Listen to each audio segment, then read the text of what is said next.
Hi, I'm James Dunn. Welcome to the Inside Network.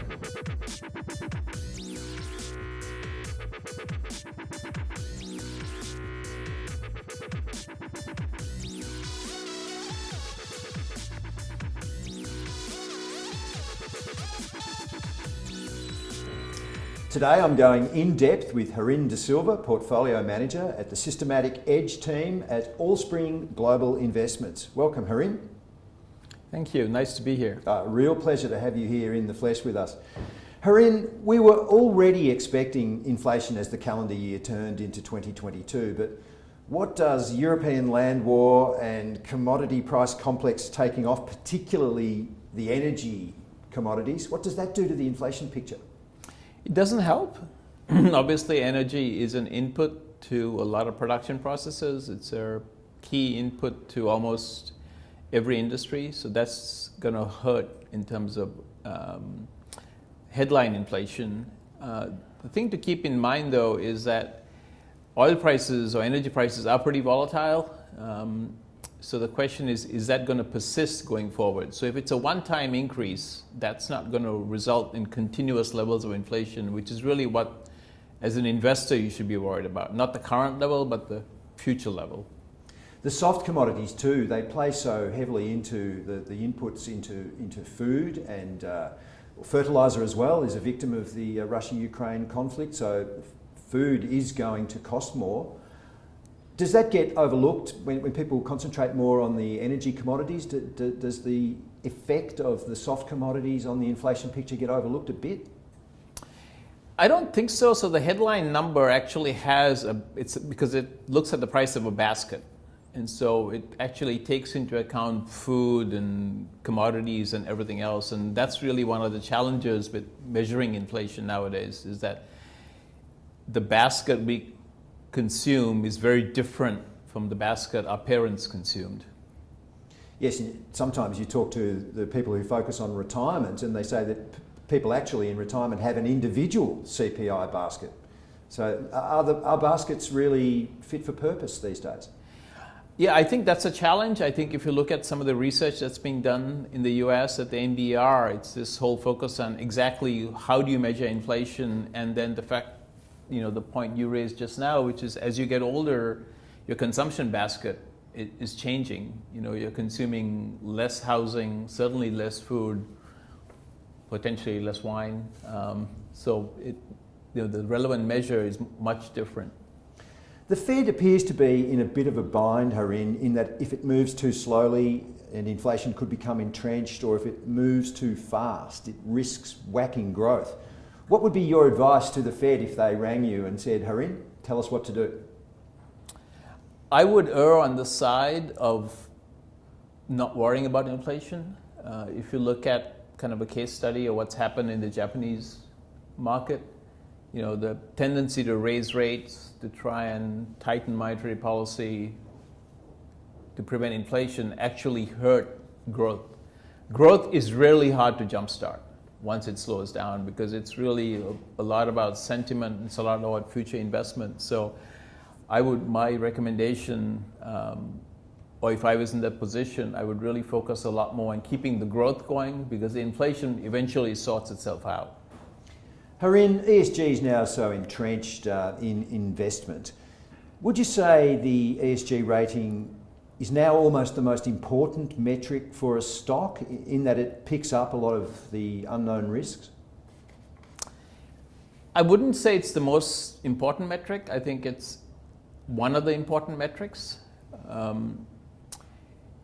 ESG ratings are actually somewhat controversial because there's probably 4 or 5 companies that produce them. The correlation between them is quite low. So if we had a universal agreement on how to measure ratings, you'd see much higher correlation. So I don't think we've reached that point yet. We all agree that, if you look at bond ratings, for example, they're pretty highly correlated. ESG ratings aren't the case. So I think as long as there's this disagreement, we are not going to have universal agreement that a bad rating is a bad thing. We're 2 years on from the epitome of a black swan event, the COVID-19 pandemic. What actually surprised you, Harin, most in terms of the market's reaction to the COVID-19 arrival? And what have you really learned as an investment team from that? Well, there were two things that really, with hindsight, were a big surprise. One was the recognition that you could have a new dimension evolve in markets. And to me, the new dimension was this dimension of, is a company's business model susceptible to consumers staying at home? So some companies, like Netflix, for example, are immune to people staying at home. Disney, on the other hand, really gets affected when people stay at home. But that dimension didn't exist. So I thought it was really useful as a way to illustrate to people how new factors can come into the marketplace.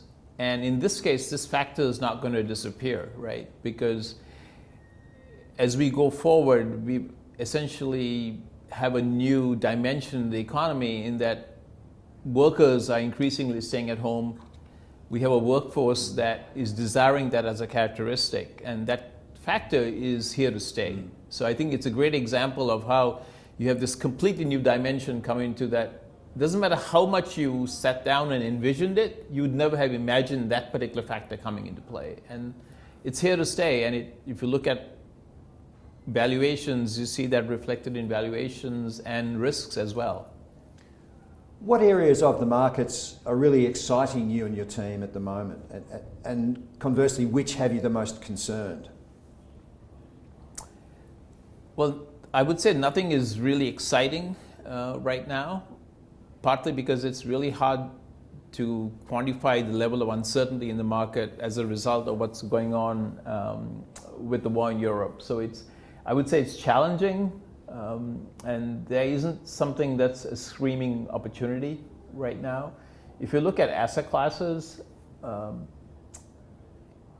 smaller capitalization companies never fully recovered from the pandemic-related era, so there's a lot of opportunity there. The EM markets are relatively inexpensive compared with developed markets. And from a risk standpoint, I think the biggest thing you have to worry about is how expensive some of the developed markets are.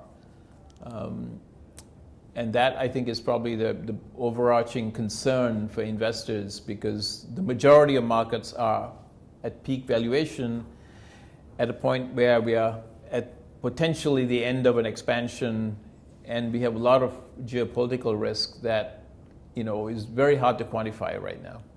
Is that geopolitical risk now in 2022 for the remainder of the year the biggest factor on the table that has to be assessed in every decision?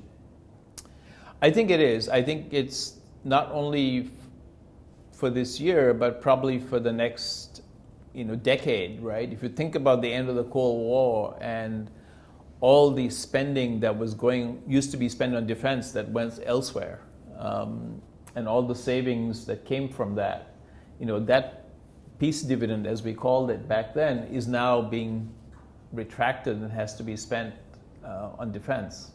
And I don't think we've fully processed exactly what that's going to mean to all the countries, all the different countries in Europe, to the US, and EM markets less so, they're less affected by it.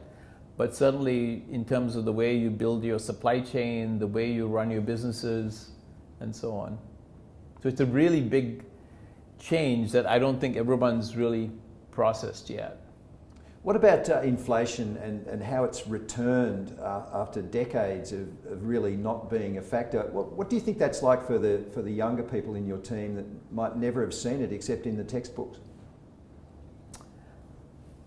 It's really hard for them to process. When I talk to the younger people on the team, it's really amusing. They talk about inflation being at 2 and saying, well, it could go as high as 6.